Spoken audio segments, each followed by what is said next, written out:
Meus irmãos, então parece aí que o segundo, né?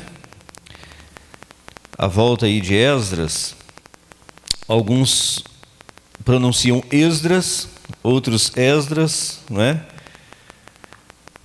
Vamos então ver aí qual é o texto base, o texto-chave da nossa lição. Está lá em Esdras, capítulo 7, verso 10. Diz assim: Esdras tinha disposto o coração a buscar a lei do Senhor, para cumprir e para ensinar em Israel os seus estatutos e os seus juízos. Esse é o texto-chave da nossa lição. Feche seus olhos, vamos orar. Senhor nosso Deus e Pai, Deus bendito e eterno, nós te louvamos, glorificamos o teu nome, rendemos ao Senhor honra, glória, louvor e adoração. Nós reconhecemos a nossa dependência do Senhor para todas as coisas, reconhecemos o quanto nós somos pequenos diante da tua grandeza e te louvamos pelo fato de nos dar o privilégio de sermos instrumento nas tuas mãos, de sermos igreja do Senhor aqui nessa terra e de estarmos aqui hoje reunidos como tal, para glorificar e exaltar o teu nome e buscar mais uma porção da tua palavra. Aplica a palavra do Senhor no nosso coração, seja conosco, com as professoras da Escola Bíblica Infantil, que a tua graça, ó Deus, seja abundante sobre a vida dessa igreja, e que haja, ó Deus, crescimento, edificação, que o teu nome seja glorificado na vida dessa igreja. É o que nós te pedimos, em nome de Jesus, nosso Senhor e Salvador. Amém? Meus irmãos, qual é aí o alvo da nossa lição? Nós devemos pensar sobre a importância da palavra de Deus para o seu povo, não é? É uma observação que deve ser feita não somente hoje, mas todos os dias. A palavra de Deus, ela é de suma importância para o crescimento, para o avivamento, para a sustentação do povo de Deus aqui nessa terra. E nós devemos perceber a importância do jejum e da oração e da dependência de Deus na hora dos grandes desafios, das grandes decisões que nós precisamos de tomar. E obedecer à lei do Senhor e influenciar outros a fazer o mesmo. O propósito dessa lição, então, é esse. Agora, antes de nós prosseguirmos, eu gostaria que os irmãos dessem uma olhada. Olhem atentamente para essas imagens. Os irmãos estão conseguindo enxergar bem o que é isso aí? Sim? Que imagem é essa? Uma imagem de guerra. São cidades destruídas pela guerra. Algumas cidades aí da Síria, outras da Alemanha e muitos outros lugares. Apenas cidades que passaram pela guerra e ficaram aí nesse estado. E olha que eu aí não pus nenhuma imagem do pós-guerra, o que fica depois da guerra em termos de fome, em termos de miséria, né? Crianças, famílias inteiras sem ter o que comer e dependendo da boa vontade de organizações mundiais. Bom, agora imagine, se esta fosse a sua cidade, se esse fosse o seu país.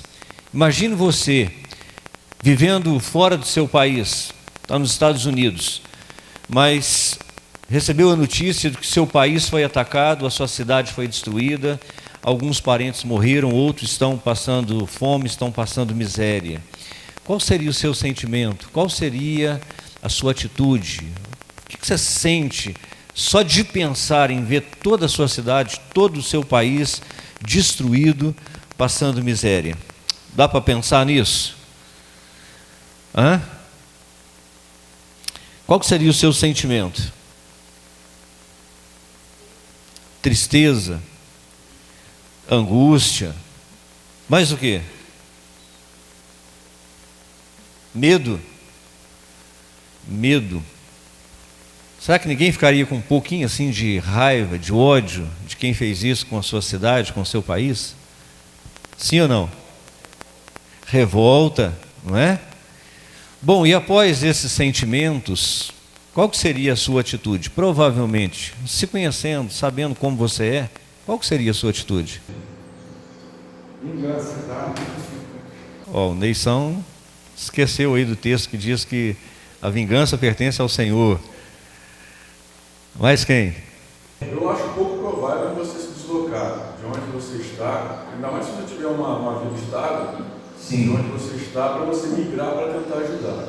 Se compadecer, ajudar de longe, enviar uma mensagem, fazer um pix, até aí tudo bem, não é? Mas para sair do seu conforto e ir para onde a miséria toma conta e tentar reconstruir tudo e talvez gastar ali a sua vida e sem saber se você veria o resultado final, é um pouco mais difícil, né? Porque isso aí requer, na verdade, comprometimento, não é? Comprometimento. E é importante a gente pensar nisso, porque, na verdade, a nossa dificuldade não é em nos emocionar, não é em nos compadecer, a nossa dificuldade não é até em ajudar quando isso é distante, quando isso não nos compromete, quando isso não tira de nós conforto, mas quando nós temos que abrir mão de alguma coisa e isso vai nos custar, as coisas já mudam de figura, não é? É o que Jesus disse lá a respeito do samaritano, não é? Do homem caído à beira do caminho, e passou lá o levita, passou lá o sacerdote, e passaram e fizeram a oração de longe, não é? Tem misericórdia dele, Senhor, e foram embora. Mas o samaritano, ele parou, ele correu os riscos, ele abriu mão, ele se comprometeu, ele saiu da sua zona de conforto para ajudar. Bom, essa lição tem o objetivo de nos fazer pensar nisso também, o quão comprometido nós estamos com as coisas espirituais, o quão comprometido nós estamos com a igreja, o quão comprometido nós estamos com os necessitados, não é? Vamos caminhando aí. Eu gostaria que os irmãos lessem aí na sua revista. Então vamos lá. Esdras era filho de Seraías. Ele nasceu em 504 a.C., na Babilônia. Foi um escriba e sacerdote. Era descendente de Arão e se dedicou a vida a estudar e a ensinar a palavra de Deus durante o exílio dos israelitas na Babilônia. Liderou o grupo de israelitas que retornou para a Babilônia em 457. Os irmãos sabem muito bem que quem reconstruiu o templo foi Zorobabel. Os irmãos lembram disso, estudaram isso há poucos dias atrás. Quem reconstruiu os muros de Jerusalém foi quem mesmo? Neemias. E Esdras foi enviado pelo Senhor para reconstruir a espiritualidade da nação judaica, para reconstruir o culto a Deus, para trazer o povo de volta para o caminho de Deus. A lição fala aí para nós pensarmos em 4 pontos que seria o motivo pelo qual Esdras teria sido escolhido por Deus para essa missão. Vamos pensar então sobre isso. Vamos pensar aí nesse texto que é muito esclarecedor. O texto de Esdras, capítulo 7, verso 10, que nós já lemos, diz que Esdras tinha decidido a dedicar-se a estudar a lei do Senhor, a praticá-la e a ensinar os seus decretos e os seus mandamentos aos israelitas. Presta bastante atenção, então, na disposição do coração de Esdras. Alguém, por favor, pode ler para mim o que está escrito aí? Porque Esdras tinha preparado o seu coração para buscar a lei do Senhor, e para cumpri-la, e para ensinar em Israel os seus estatutos e o seu juízo. Bom, então Esdras sabia manejar bem a palavra de Deus, mas para que isso acontecesse, ele teve que tomar uma decisão. Qual foi a decisão crucial que Esdras tomou, muito provavelmente já lá na sua infância ou adolescência? Buscar a lei do Senhor. Vamos traduzir isso para a palavra que está no texto.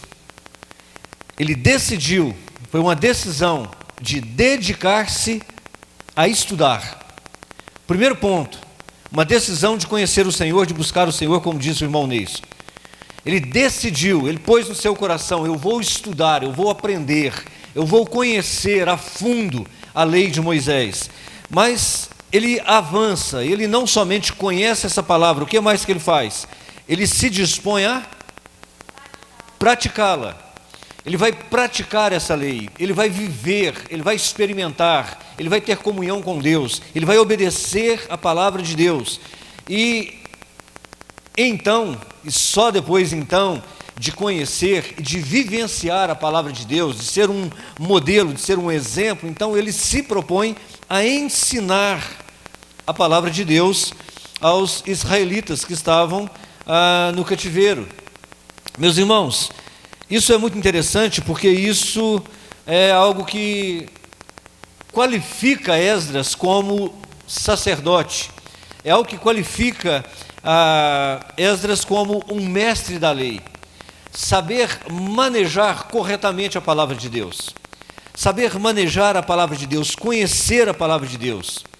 Ele era um escriba na Babilônia, e a vida de Esdras era ensinar o povo que estava cativo na Babilônia, e muito provavelmente já pensando numa promessa de Deus, numa palavra de Deus, que o cativeiro da Babilônia duraria quanto tempo? 70 anos. Certamente Esdras pensou no seu coração: a lei de Deus não pode morrer, o culto não pode morrer, nós estamos em terra estranha, mas nós devemos continuar estudando, dedicando. O povo de Deus precisa continuar sendo alimentado com a palavra de Deus. Por isso então Esdras toma essa decisão, e lá na Babilônia ele já começa então a preparar o povo. Então ele faz 3 coisas essenciais: ele estuda, ele vive e ele ensina a palavra de Deus. Um quarto motivo colocado pelo autor da revista é que a boa mão do Senhor estava sobre ele. E segundo o autor da revista, 7 vezes é dito neste livro a mesma coisa: a boa mão do Senhor estava sobre ele. Esdras diz isso 7 vezes: a boa mão do Senhor estava sobre nós. Por que é que nós fizemos uma boa viagem? Porque a boa mão do Senhor estava sobre nós. Por que que o rei Artaxerxes liberou e providenciou todos os recursos para que a viagem tivesse bom êxito, bom sucesso? Porque a boa mão do Senhor estava sobre nós. Por que que nós não fomos atacados, saqueados, roubados durante a viagem?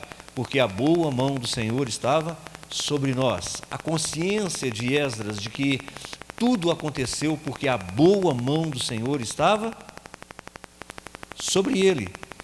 Meus irmãos, essa é uma consciência que nós precisamos ter. Nós precisamos nos dedicar a estudar, a viver, a praticar, nos qualificar, buscar do Senhor de todo o nosso coração, separar tempo para orar, para meditar, fazer todos os cursos que nós pudermos fazer, nos qualificar, seja para a vida eclesiástica ou seja para a vida profissional, seja para o nosso casamento, para a criação dos nossos filhos. Nós devemos ser o melhor que nós pudermos ser em todas as áreas da nossa vida, mas nós não podemos perder a consciência de que tudo só dará certo se Deus estiver conosco, se a boa mão de Deus estiver conosco, se Deus estiver a nosso favor. A história de Israel para hoje diz isso. Olha o que diz aí a história de Israel para hoje. Pode ler para mim, por favor, irmã Giane?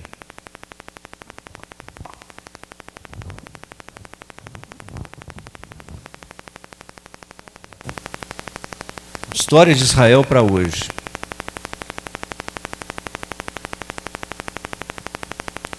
É bom os irmãos irem acompanhando aí? Só um minutinho, irmã Jane. É bom os irmãos irem acompanhando aí, porque eu vou pedir aos irmãos para participarem. E aí, quando for a sua vez da leitura, quem tiver com o microfone, leva para você. Tá bom? Depois você passa um álcool nas mãos ali. Hoje, as mesmas qualificações são essenciais em quem ensina a palavra de Deus. Tais pessoas têm que ser hábeis na palavra e praticantes dela. Têm que sentir no coração o chamado de Deus para isso e estar conscientes de que a boa mão de seu Deus está sobre elas para cumprirem essa obra. Bom, esse então é o primeiro tópico da nossa lição, não é? É necessário, meus irmãos, que hoje quem vai ensinar tenha essas qualificações de Esdras? O que os irmãos acham?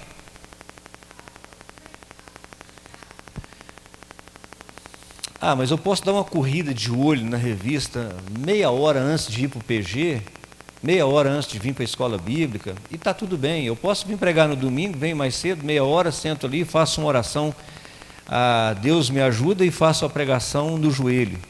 Os irmãos conhecem pregação no joelho, como é que é feito? Sabe, né? Senta, coloca o papel em cima do joelho e faz um esboço em meia hora, sobe e prega. Tem muita gente assim, tem muita gente que não se prepara, tem muita gente que não estuda, tem muita gente que entendeu mal o que Jesus disse que o Espírito Santo nos diria o que falar quando nós estivéssemos diante daqueles que nos pedissem conta da nossa fé. É preciso que haja empenho, meus irmãos. Como o Espírito Santo vai nos lembrar se nós não temos nada na nossa mente, nada no nosso coração? Vai nos lembrar de quê se nós não estudamos? Seria como alguém que não estuda, não prepara, vai fazer a prova no colégio, chega lá e começa a pedir a Deus para orar, para abençoar, para que ele tire um 10. E Deus vai falar assim: eu vou te abençoar como? Eu vou te lembrar como? Se você não estudou, se você não se preparou. Seria como alguém que não está preparado pedir e orar a Deus para que ele seja aprovado no exame de direção, no exame de rua, e receba uma habilitação. Meus irmãos, é incoerente. A coerência é que nós façamos aquilo que nós precisamos fazer, que nós façamos o melhor, que nós nos esforcemos, mas sobretudo com a consciência de que no fim das contas é Deus que opera, é Deus que capacita, é Deus que dá a vitória, é Deus que abençoa. Mas Deus não vai abençoar se nós não estivermos fazendo a nossa parte, porque Deus não é um pai relapso, um pai preguiçoso, um pai que prefere dizer sim para não ter problema, prefere dar o que o filho está pedindo para não ter que dar explicações. Nós precisamos de entender isso. Todo cristão precisa estar pronto, preparado para dar razão da sua fé. Todo cristão que se preza tem que saber o mínimo para que ele possa então ensinar outras pessoas o caminho do Senhor, o que está de acordo com a vontade do Senhor, o que não está de acordo com a vontade do Senhor. Nós somos procurados para isso, as pessoas nos pedem oração, nos pedem orientação, e nós precisamos estar prontos para orientar as pessoas. Jesus diz que nós somos luz e sal no meio de uma geração perversa, perdida. E é assim que nós precisamos ser. Amém? Alguém já passou aí uma vergonhazinha de ter sido procurado e você viu que naquele momento você não estava pronto, despreparado para orar, ou para ensinar, ou para responder a pergunta de um incrédulo? Olha, se você ainda não passou por isso, é bom que passe, porque só quando a gente passa por isso é que a gente vai ver a vergonha que a gente está sendo para o reino de Deus, porque não é concebível, isso não pode ser normal, natural, isso deve nos envergonhar a ponto de nós buscarmos estarmos prontos para o serviço do reino. Amém, meus irmãos? Abra sua Bíblia aí em Esdras capítulo 7, eu quero ler uma boa porção da palavra de Deus, que ela é muito importante.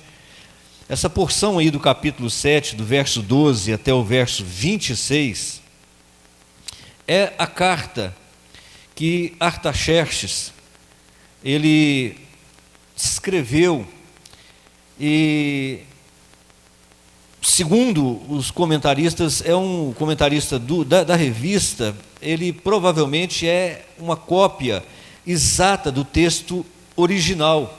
E muito provavelmente no original estava em aramaico imperial, que era a língua de comunicação internacional do Império Persa. E isso é importante, isso é relevante, porque não somente nos mostra o grau de comprometimento do rei, como também nos mostra o quão Deus tocou no coração desse rei, o quão generoso esse rei foi para com a nação de Israel. Vamos ler aqui, vamos ler do verso 11 até o verso 26. Vamos lá. Temos aqui uma cópia da carta que o rei Artaxerxes entregou ao sacerdote e escriba Esdras, conhecedor dos mandamentos e decretos do Senhor para Israel. Artaxerxes, rei dos reis, aqui rei dos reis com letra minúscula, essa é a visão que Artaxerxes tinha de si mesmo e que muito provavelmente era verdade no contexto humano. Ao sacerdote Esdras, escriba da lei do Deus dos céus, paz e prosperidade, estou decretando que qualquer israelita em meu reino, inclusive sacerdotes e levitas, que desejar ir a Jerusalém com você, poderá fazê-lo. Você está sendo enviado pelo rei e por seus 7 conselheiros para fazer uma investigação em Judá e em Jerusalém com respeito à lei do seu Deus que está nas suas mãos. Além disso, você levará a prata e o ouro que o rei e os seus conselheiros voluntariamente ofereceram ao Deus de Israel, cuja habitação está em Jerusalém, juntamente com toda a prata e o ouro que você receber da província da Babilônia, bem como as ofertas voluntárias do povo e dos sacerdotes para o templo do Deus deles em Jerusalém. Com esse dinheiro, compre novilhos, carneiros e cordeiros, como também o que for necessário para a sua oferta de cereal e de bebida, e sacrifique-os no altar do templo do seu Deus em Jerusalém. Você e os seus irmãos poderão fazer o que acharem melhor com o restante da prata e do ouro, de acordo com a vontade do seu Deus. Entregue ao Deus de Jerusalém todos os utensílios que foram confiados a você para o culto no templo de seu Deus, e todas as demais despesas necessárias com relação ao templo de seu Deus serão pagas pelo tesouro real. Agora eu, o rei Artaxerxes, ordeno a todos os tesoureiros do tesouro, a oeste do Eufrates, que forneçam tudo o que o sacerdote Esdras, escriba da lei do Deus do céu, solicitar a vocês. Até 3,5 toneladas de prata, com tonéis de trigo, 10 barris de vinho, 10 barris de azeite de oliva e sal à vontade. O sal estava barato, o sal podia ser à vontade. Tudo o que o Deus dos céus tenha prescrito, que se faça com presteza para o templo de Deus, para o templo do Deus dos céus, para que a sua ira não venha contra o império do rei e dos seus descendentes. Saibam também que vocês não têm autoridade para exigir impostos, tributos ou taxas de nenhum sacerdote, levita, cantor, porteiro ou servidor do templo e de todos quantos trabalham neste templo de Deus. E você, Esdras, com a sabedoria que o seu Deus lhe deu, nomeie magistrados e juízes para ministrar justiça a todo o povo do território a oeste do Eufrates, a todos os que conhecem a lei do seu Deus. E aos que não as conhecem, você deverá ensiná-las. Aquele que não obedecer à lei do Deus de vocês e à lei do rei, seja punido com a morte, ou com o exílio, ou com o confisco de bens, ou com a prisão. Vem falar que essa carta e esse rei não está inspirado por Deus. Os irmãos observaram o conteúdo da carta, o teor da carta. Como esse homem, nesse momento, ele está cheio do Espírito Santo de Deus para escrever essa carta. Ele não só provê recursos materiais, mas ele dá conselhos, e são conselhos bíblicos, são conselhos divinos. Manda ensinar, manda tratar com zelo as coisas de Deus, manda dedicar-se aos que já conhecem e aos que não conhecem, manda tratar com zelo aquilo que está sendo levado, porque está sendo levado para sacrifício e louvor do Deus dos céus. E se a gente olhar minuciosamente, esse homem conhece muito bem o Deus dos céus, e esse homem conhece muito bem tanto Esdras quanto a nação de Judá. Meus irmãos, tendo lido essa carta, vamos pensar aqui na reação de Esdras em 3 pontos principais da viagem de Esdras para Jerusalém. Eu gostaria que, pode ser a irmã Fabiana, pegue o microfone, irmã Fabiana, por favor, lê para mim o ponto 1, 3 dias acampados. Nós estamos aí, segundo a lição aí, no tópico 3. 3 dias acampados. O grupo ficou 3 dias acampado junto do canal a Arma. Ali Esdras descobriu uma falta grave. No grupo não havia um levita. Os levitas não só eram essenciais para os cultos do templo, muito da administração lhes cabia também. Esdras 3, versículo 8. Ele mandou homens ao santuário em Cassifia, pedindo que trouxessem ministros para a casa de Deus. O pedido e veio um numeroso grupo qualificado. Esdras 8, versículos 18 a 20. Bom, prestaram atenção aí? Antes de sair para a viagem, o que Esdras fez com aqueles aproximadamente 1.500, 1.600 homens? Observe que ele, antes de sair para viajar, antes de tudo, o que ele faz? Ele fica acampado durante 3 dias. O que Esdras está fazendo durante 3 dias?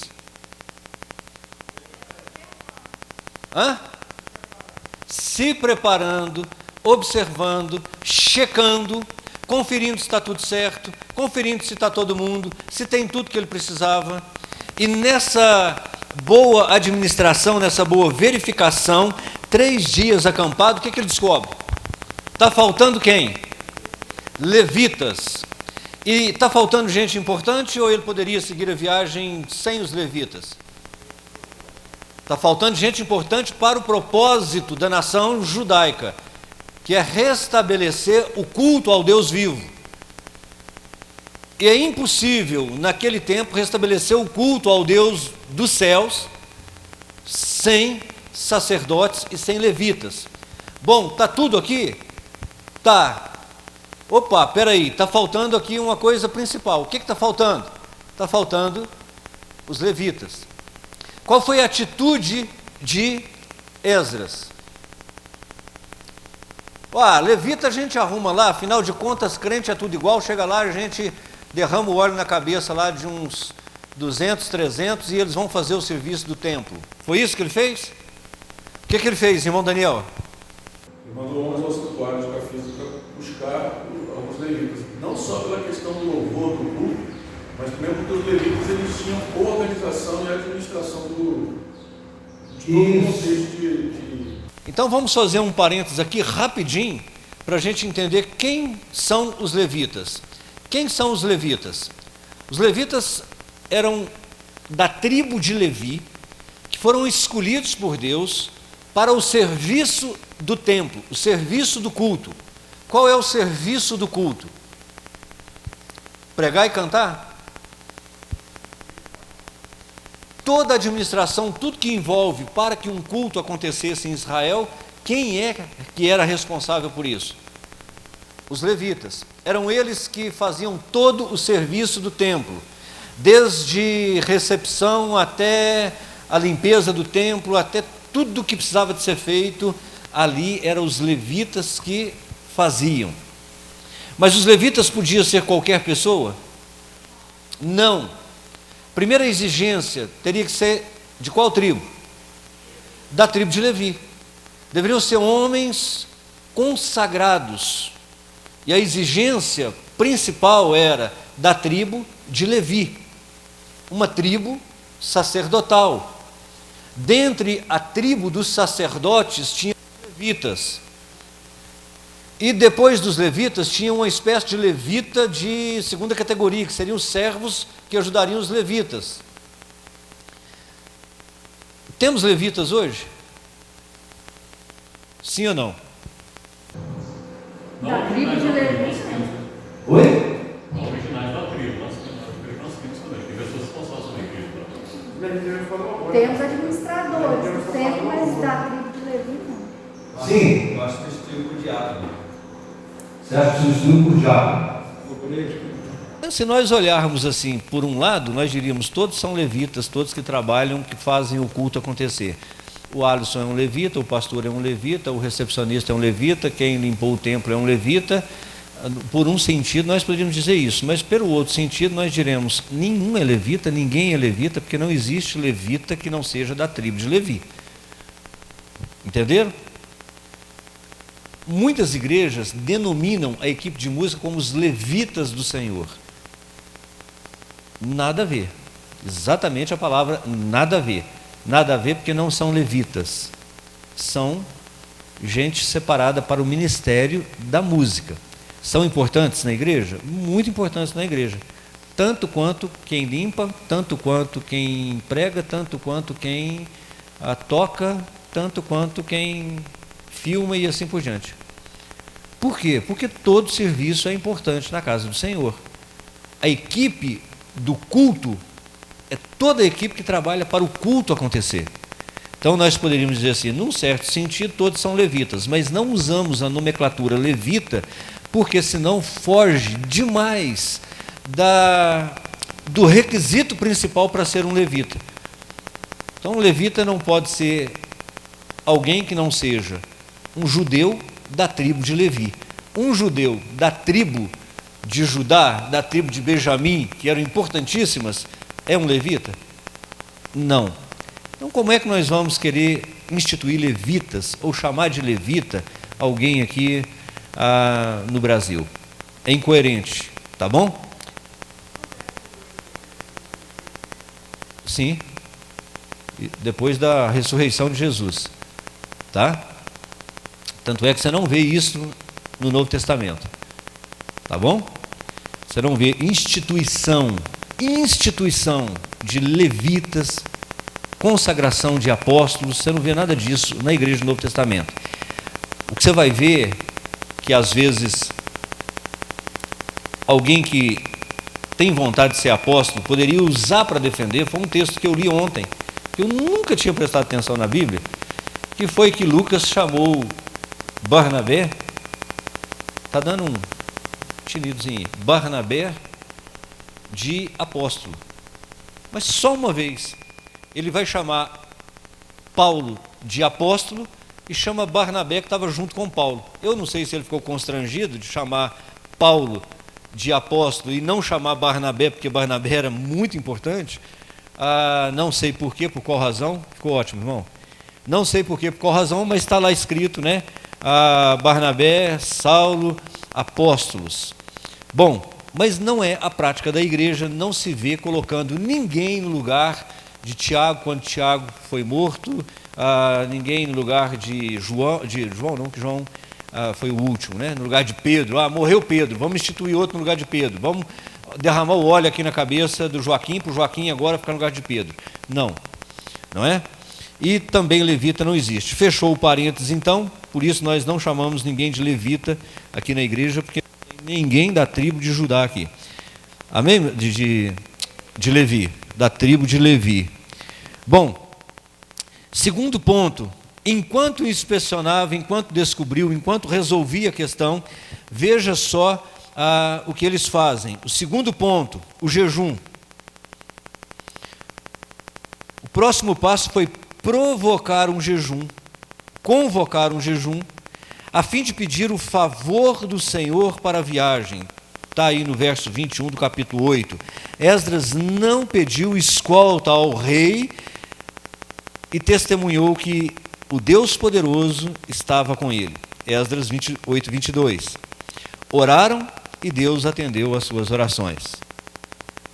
Agora presta atenção no que está acontecendo. Que situação, né? O jejum proposto por Esdras tem um motivo sublime. A segurança do povo. Mas é interessante também que Esdras havia dado testemunho do Deus dos céus para o rei Artaxerxes. E ele tinha dito, olha, esse nosso Deus é o seguinte, ele protege e guarda quem o segue. Ele traz segurança para quem é fiel com ele. E aí, na hora de então fazer a viagem, ele pensou, eu não posso ir lá pedir escolta, porque é incoerente. Porque eu disse que Deus protege os seus. E agora? Peço ou não peço? Não, não vou pedir. Mas antes de sair, então, ele reúne todo mundo, bota lá de jejum, 3 dias, jejuando, orando e pedindo proteção. Sabemos que, pelo final da história, Deus deu a proteção. Agora, a pergunta que eu faço é o seguinte: quantos de nós temos o mesmo cuidado na administração das nossas viagens, dos nossos afazeres, parando, pensando, verificando, aferindo, ver se está tudo certo, se está tudo bem? Quantos de nós jejuamos e oramos? E se jejuamos e oramos, qual é a razão e a intenção do nosso jejum, da nossa oração? O motivo do jejum: vamos jejuar e pedir a Deus que nos dê proteção. Bom, isso aconteceu no Antigo Testamento. No Novo Testamento, qual é a razão do motivo do jejum? É óbvio que nós devemos orar e jejuar, mas qual deve ser a razão principal do nosso jejum? Para que serve o jejum? Busca de intimidade e consagração ao Senhor. Mais o que, irmãos? Vamos lá. Enfraquecer a carne e fortalecer o espírito. Esse é o principal. Esse é o principal. Pode estar incluído todos os outros? Sim. Enfraquecer a carne e fortalecer o espírito. O jejum é para enfraquecer a carne e fortalecer o espírito. Jejuar como Esdras jejuou e orou e pediu proteção, o jejum, ele colabora na autoridade da oração, no poder da oração contra, inclusive, os demônios. O jejum colabora para o fortalecimento, para a consagração do meu espírito e o enfraquecimento da carne. Isso me dá autoridade, isso me dá... diante de Deus eu não diria autoridade, é claro, mas isso me coloca diante de Deus numa condição favorável. Eu estou em consagração, eu estou dizendo, a carne precisa ser mortificada, o espírito precisa ser fortalecido. O meu espírito, não é o espírito do Senhor não, o meu espírito precisa ser fortalecido. O jejum é necessário, jejuamos muito pouco. Deveríamos jejuar muito, muito mais, mas com a consciência de que não é que eu vou jejuar para que Deus intervenha em meu favor. Porque isso é graça. Isso não depende do meu jejum. Agora, o fortalecimento do meu espírito e o enfraquecimento da minha carne, isso depende do meu jejum. Jesus mesmo disse para os discípulos, depois de não terem podido expulsar uma casta de demônios, disse, olha, essa casta de demônios só sai com jejum e oração. Mas os discípulos não estavam jejuando, orando muito pouco. Tanto é que não puderam orar com Jesus 1 hora sequer. Então jejum e oração não pode faltar na vida de consagração do crente. Se nós queremos ser uma igreja relevante, crentes diferenciados, nós precisamos estar em consagração constante. Jejum e oração não pode fazer falta. Prudência, o que Esdras faz é prudência. É prudência. Vamos sair para viajar, temos uma missão muito grande. Nós não podemos sair sem antes verificar se tem tudo que nós precisamos. Nós não podemos sair sem antes orar, consagrar e buscar o favor do Senhor. E o terceiro e último passo aí, as ofertas para o templo. Depois de Esdras ter passado, durante todo aquele tempo, o que Esdras faz? Ele pesou toda a oferta, tudo que ele ganhou, ele pesou, anotou, colocou na responsabilidade de 12 homens sábios, 12 homens de confiança, 12 dos principais sacerdotes. Então ele coloca eles com essa responsabilidade. Mas olha o cuidado de Esdras com o dinheiro da igreja. Ele contabilizou tudo e não fez isso sozinho. Tinha gente do lado dele aferindo tudo, anotou tudo, pronto, saíram de viagem. Guardados por Deus, cheio de prudência e de cuidados humanos, que não pode faltar, porque tem gente que pensa que é só orar e pode sair a 80, 90 por hora dentro da cidade, pode andar a 120, 130, 140, fora do limite da velocidade permitido pela via, pode, ao invés de diminuir no sinal amarelo, acelerar no sinal amarelo, e acha que Deus vai proteger e vai guardar. Tem gente, inclusive, que pensa que pode beber e dirigir. Aliás, tem gente que pensa que pode beber, né? Tem cristão que pensa que pode beber. Não, o apóstolo Paulo falou que pode, né? Nós podemos todas as coisas, não é isso? Posso todas as coisas. Tudo me convém. Não é isso que Paulo disse? Inclusive, tomar uma de vez em quando. Oi, irmãos? Então quer dizer que tem muita gente que leu errado na Bíblia, né? Porque Paulo diz que todas as coisas nos são permitidas, mas nem tudo nos convém. E nós não nos deixaremos ser dominados por nenhuma delas. A prudência. Se eu quiser tomar uma lá na minha casa, sozinho, alguém, e não ficar bêbado nem nada, pode. Convém? Não convém. Se eu quiser fazer algo que eu tenho liberdade para fazer, mas que a igreja não tem liberdade para fazer, eu posso fazer? Não é pecado. Mas vai escandalizar. Poder pode, mas não convém. Prudência. A prudência em administrar bem, em guardar bem as coisas do Senhor. Olha que cuidado Esdras tem na administração das coisas do Senhor. E ele então faz ali uma boa viagem. Jejum, a oração, a verificação, o cuidado da contabilidade com as ofertas. Vamos ver aí a história de Israel para hoje, desse ponto. Vejamos o grande cuidado da administração financeira da obra da casa de Deus. Estamos tendo esse mesmo cuidado com as contas da igreja? Esdras alertou os sacerdotes. Tanto vocês como esses utensílios estão consagrados ao Senhor. As ofertas dadas na igreja são do Senhor, e aqueles que os administram têm que ser dele também. Isso. Eu louvo a Deus, meus irmãos, pela forma como essa igreja e toda a igreja batista da Convenção Batista Mineira Brasileira lida com as finanças da igreja. Eu nunca vi um escândalo na igreja batista em relação a dinheiro, porque nós temos tesoureiros e conselho fiscal que administram muito bem, de forma transparente, prestando conta à comunidade de entradas, de saídas de cada gasto que é feito aqui nessa igreja.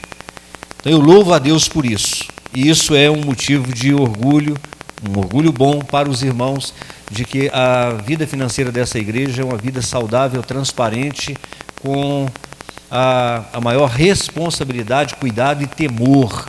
Os nossos tesoureiros são homens de Deus. Amém?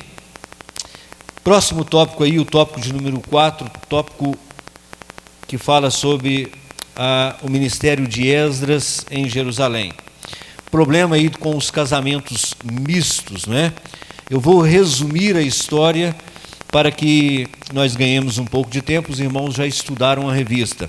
Esdras, então, ao chegar em Jerusalém, ele encontra, então, uma nação corrompida, uma nação completamente misturada. Olha aí Esdras, capítulo 10, o verso 1. Então o sacerdote Esdras levantou e disse: vocês têm sido infiéis, vocês se casaram com mulheres estrangeiras, aumentando a culpa de Israel.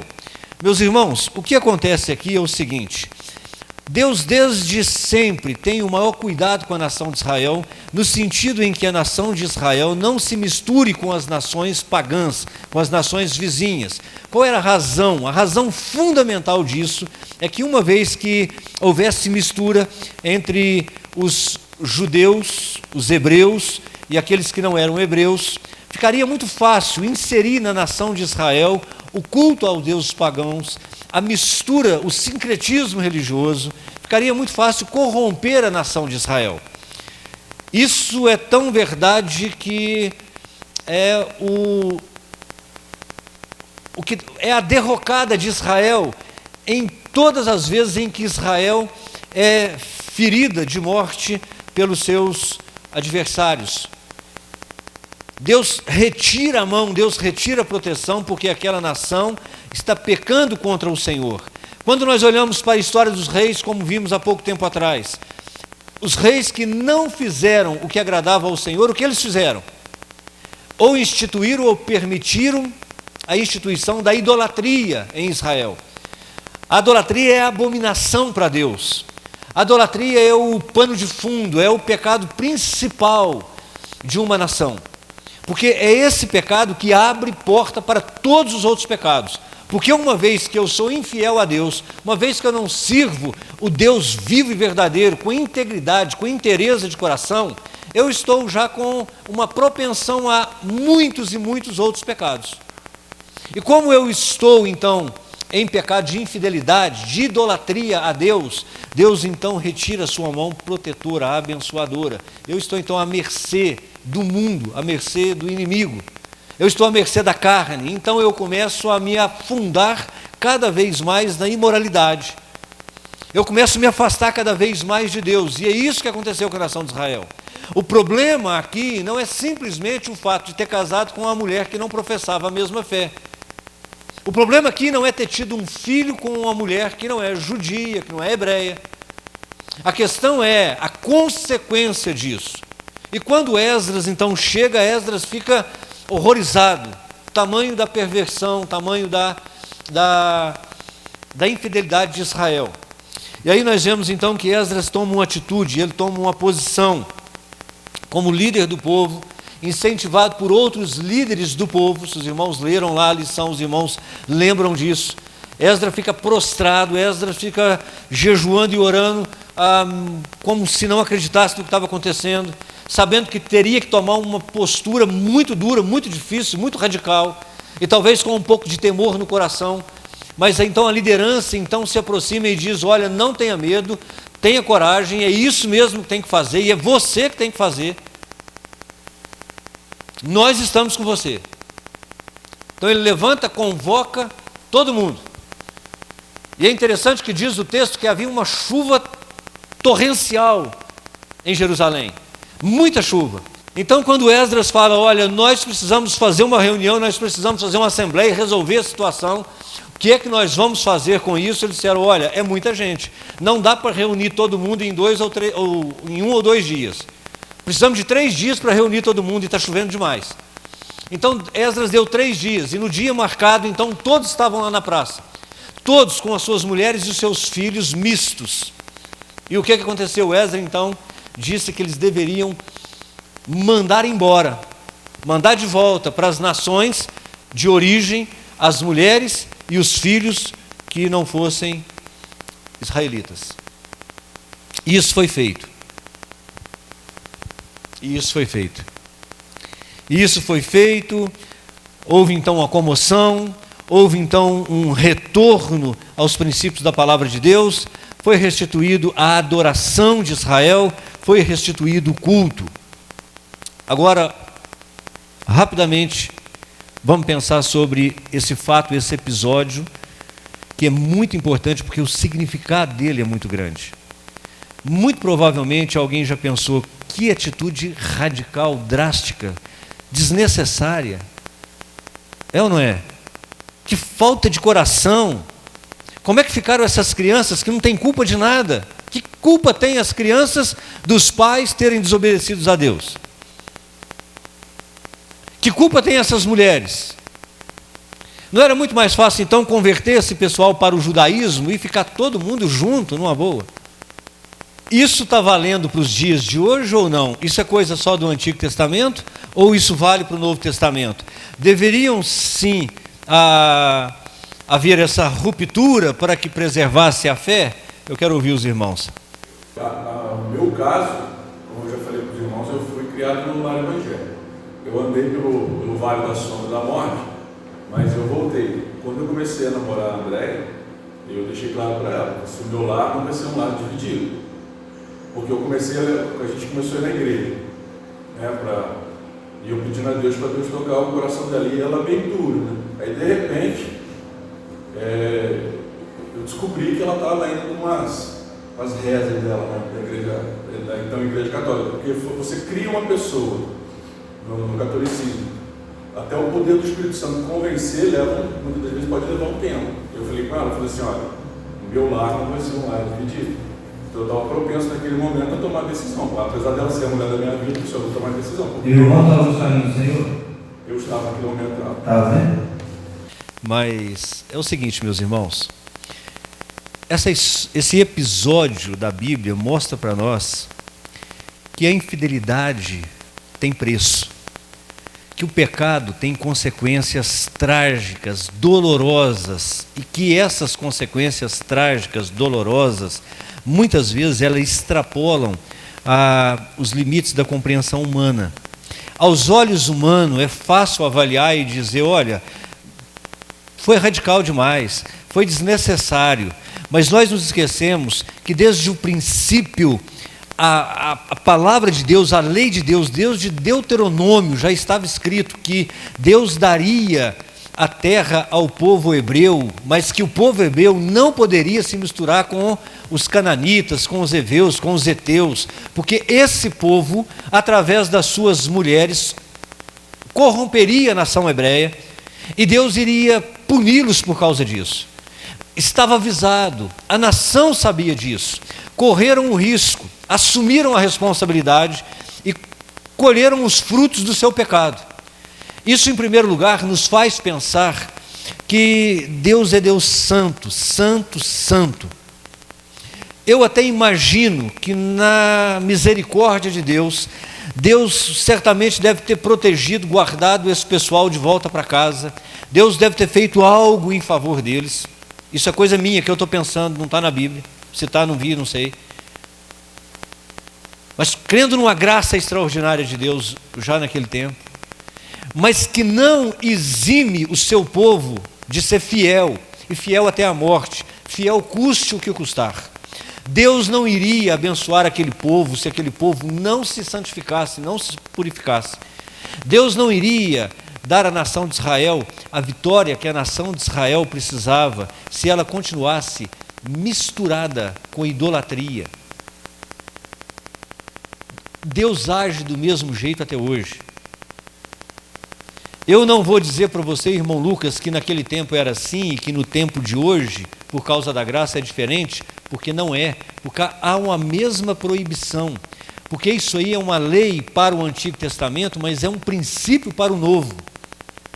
Não é uma lei que diz o seguinte: se você casar com uma mulher que não seja da mesma fé, eu vou derramar minha ira sobre você. Porque a ira de Deus foi lançada na cruz sobre Jesus. Mas há uma palavra do apóstolo Paulo, só um minuto eu te dou a palavra, 2 Coríntios capítulo 6, verso 14 a 16, que diz para não nos colocarmos em julgo desigual. Não se colocar em julgo desigual. Achou, irmã Fabiana? Lê essa palavra, por favor. Não vos ponhais em julgo desigual com os incrédulos, porquanto que sociedade pode haver entre a justiça e a iniquidade, comunhão da luz com as trevas, que harmonia entre Cristo e o maligno, ou que união do crente com o incrédulo? Que ligação há entre o santuário de Deus e os ídolos? Porque nós somos santuário de Deus vivente, como ele próprio diz. Habitarei e andarei entre eles, serei o seu Deus e eles serão o meu povo. Aí aqui no 17 fala, retirai-vos do meio deles, separai-vos. Isso está no Novo Testamento, é Paulo dizendo à igreja de Corinto. A questão toda que nós precisamos observar, meus irmãos, é que Deus continua sendo o mesmo, a palavra de Deus continua sendo a mesma. Nós não estamos debaixo da lei, estamos debaixo da graça, mas os princípios norteadores da nossa vida são ainda a Bíblia Sagrada. O que deixa assim impressionado é que tudo que é registrado por Esdras, para ele realizar, a centralidade de tudo é a palavra de Deus. Ele aprende a palavra de Deus, ele vive a palavra de Deus, ele ensina a palavra de Deus, ele, como líder, leva a sua congregação a praticar, viver dentro dos princípios da palavra de Deus. E quando nós saímos do princípio da palavra de Deus, há consequência, há choro, há dor, há sofrimento, e nós temos que arcar com a consequência. Nós precisamos arcar com a consequência. Toda vez que nós desobedecermos os princípios da palavra de Deus, as ordens normativas da palavra de Deus, vai haver consequência. Pode não haver uma consequência imediata, a ira de Deus pode não ser derramada agora, mas um dia nós estaremos diante de Deus prestando conta da vida que Ele nos deu aqui nessa terra. E essa, para mim, é a principal lição dessa mensagem. Centralidade na nossa vida precisa ser a palavra de Deus, precisa ser Jesus. É ela que nos norteia, é por ela que nós andamos. Eu gostei demais, estou apaixonado. Vai ver primeiro se é um homem de Deus, se é uma mulher de Deus, para depois iniciar um relacionamento, para depois assumir um compromisso. Parece que tem todos os predicados, só não é crente. Isso a gente resolve depois. E se não resolver? E se não se converter? E se depois de se casar virar um demônio? Bom, aí o que resta é colher as consequências da sua desobediência. Se a graça te alcançar e ele se converter ou ela se converter, amém, louvado seja Deus. Mas e se não acontecer? Sociedade em negócios. Crente não faz sociedade em negócio com não crente. Pastor, mas ele tem o dinheiro que eu preciso, tem tudo que eu preciso, sabedoria que eu preciso, é bom administrador, é excelente pessoa, é melhor do que muito crente. Tudo bem, meu irmão, mas é crente? Porque se não é crente, a Bíblia diz, não se coloque em julgo desigual, porque ele vai colocar uma imagem de escultura lá dentro da sua empresa, porque ele vai consagrar a sua empresa a ídolos. Porque o marido não crente ou a mulher não crente vai querer consagrar os seus filhos a ídolos, vai ensiná-los o caminho da perdição. No mínimo não vai ter a mesma fé que você, isso vai ser uma grande dificuldade dentro do seu casamento e você terá que estar disposto ou disposta a arcar com as consequências. Amém?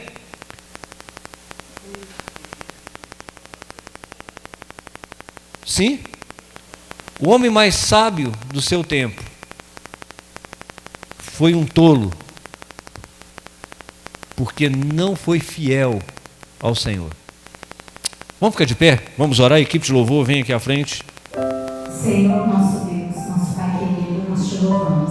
Nós te agradecemos por esse dia. Te agradecemos, ó Deus, por estarmos aqui nessa primeira manhã da semana, Deus. Te louvando, aprendendo da Tua palavra, Deus. Muito obrigada. Nós te agradecemos, ó Deus, porque até aqui o Senhor tem sustentado a cada um de nós. Até aqui o Senhor tem nos dado muito mais do que nós merecemos, ó Deus. Mas o Senhor tem sido maravilhoso na vida de cada um de nós. Nós agora vamos te louvar, ó Deus, com as nossas canções, ó Deus, e nós pedimos ao Senhor, recebe o nosso louvor, ó Deus, a nossa adoração, porque nós fazemos tudo isso em nome de Jesus.